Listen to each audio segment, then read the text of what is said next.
వికారాబాద్ జిల్లా పూడూరు మండలం అంగిడి చిట్టెంపల్లి గ్రామంలో భూ వివాదం ఉద్రిక్తతకు దారితీసింది. సర్వే నంబర్ 100లో ఉన్న తమ భూమిలోకి వెళితే ఎన్కౌంటర్ చేస్తానంటూ చెనుగోముల్ ఎస్ఐ భరత్ రెడ్డి బెదిరించారని దళిత రైతు విజయరాజ్ ఆరోపించారు. 2024లో తాను ఈ భూమిని కొనుగోలు చేసి వ్యవసాయం చేసుకుంటూ జీవనం సాగిస్తున్నానని తెలిపారు. అయితే కొందరు వ్యక్తులు భూమిపై దౌర్జన్యాలకు పాల్పడుతూ భయాందోళనకు గురి చేస్తున్నారని మీడియా ముందు వాపోయారు. సరే అవసరమే లేదు సర్వే చేసుడు. ఎందుకు సార్ మేము దళితులం అన్నందుకు ఇంత తిప్పలు పెడతారా? మరి అవసరం మేము ఒక దళితులం ఉన్నందుకు ఏమన్నా తిప్పలు పెడతారు? మరి విజయ్ మీరన్న మాట మేమంటాం సార్, పట్టదాన్ని మాట్లాడమని అంటారు కదా సార్. మేము పొజిషన్ లో మేమే ఉన్నాము, పొజిషన్ వాళ్ళు క్లైమ్ చేస్తారు. పొజిషన్ లో మీరు క్లైమ్ చేస్తారు కాబట్టి వాళ్ళు మేము ఉన్నాం సార్. ఆర్ఐ గారు ప్రచారం చేస్తారు, ఆర్ఐ గారు డిసైడ్ చేస్తారు.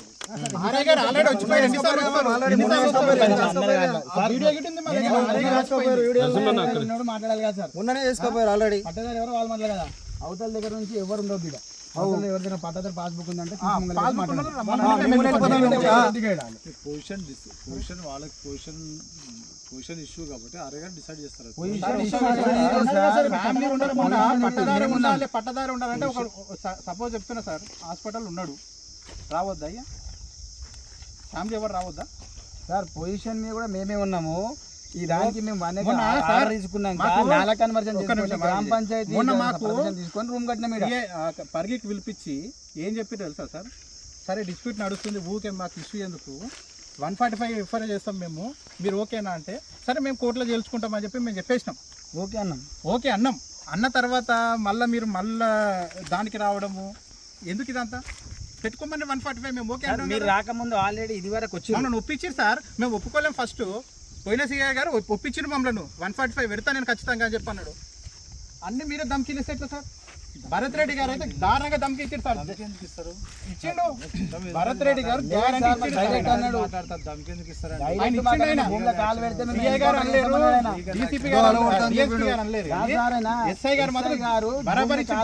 ఎన్కౌంటర్ చేసామని చెప్పాను డైరెక్ట్. మళ్ళీ ఆయనకు అందరు రైట్ సైడ్కి వెళ్ళి వచ్చే సివిల్ మ్యాటర్ మాకు అర్థం కాలేదు. ఆ విషయం నేను అడిగిన, సివిల్లో మీరు ఎందుకు ఇన్వాల్వ్ అవుతారని అడిగిన, నేను డైరెక్ట్ అడిగాను సివిల్ మ్యాటర్ సార్ ఇది అని చెప్పాను. సరే మీ గురించి సార్, అయితే మీకు నోటీస్ వచ్చిందా? మీరు చేసింది కదా, 5 రోజుల క్రితం పంచనామా జరిగింది, రాసుకున్నారు. ఇలా విజ్ఞాన సంతకాలు విజయరాజ్ మేము మాకు ఎంఆర్ఓ సార్ మెమో ఇచ్చింది కాబట్టి ఆ మెమో ప్రకారం నేను ఎంక్వైరీకి వచ్చిన, పంచనామా ఏమన్నారు చేయడానికి వచ్చినాం. సరే మీ దగ్గర ఉన్న ఎవిడెన్స్ ఏమన్నా ఇవ్వండి. పేపర్స్ అన్ని ఉన్నాయి మా దగ్గర. మీరు ఇచ్చిన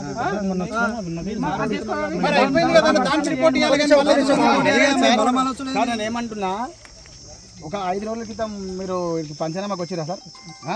వచ్చి రిపోర్ట్ రాసుకున్నారా? ఒక నిమిషం దూరం వచ్చి రిపోర్ట్ రాసుకురా సార్? మీరు ఇలా విట్నెస్ కూడా పెట్టిన, అందరినీ సంఖ్యలు పెట్టినా, ఆ రిపోర్ట్ రాసుకొని పోయినాక మళ్ళీ పంచనామా చేయాల్సిన అవసరం ఏమున్నది? అంటే ఒక భూమి మీద ఒకటే వారంలో ఎన్నిసార్లు పంచనామా చేస్తారు? పంచనామా చేసే విషయం పక్కకు పెడితే మాకు ఇన్ఫర్మేషన్ ఇచ్చిండ్రు భూమి పట్టదారులకి, వీడికి వచ్చి మేము పంచనామా కోసం మీరు రావాలిగా, మీరు రావాలి ఖచ్చితంగా. పట్టదారుల మేము పాస్బుక్లు మా పేరు మీద ఉన్నాయి, మాకు ఇన్ఫర్మేషన్ ఇవ్వాలి కదా. మేము భూమిలకు పంచనామాకి వచ్చినామని చెప్పి వాళ్ళు ఎవరు అసలు? వాళ్ళు పార్టీ కాదు, ఏం కాదు. వాళ్ళు పంచనామా పెట్టుకుంటే ఎట్లా యాక్సెప్ట్ చేస్తారు? ఇప్పుడు పక్కన సార్ నాకు ఉంది, రైట్ ఉంది, చేయమని చేస్తా, ఒప్పుకుంటారా మీరు? అన్నిటికి వస్తా అంటే మీరు అన్న కరెక్ట్గా మాట్లాడుతున్నావు. ఇప్పుడు మనం లేకపోతే ఏమైనా చేసుకొని పోతారా? ఇక అట్లుండదు కదా అఫీషియల్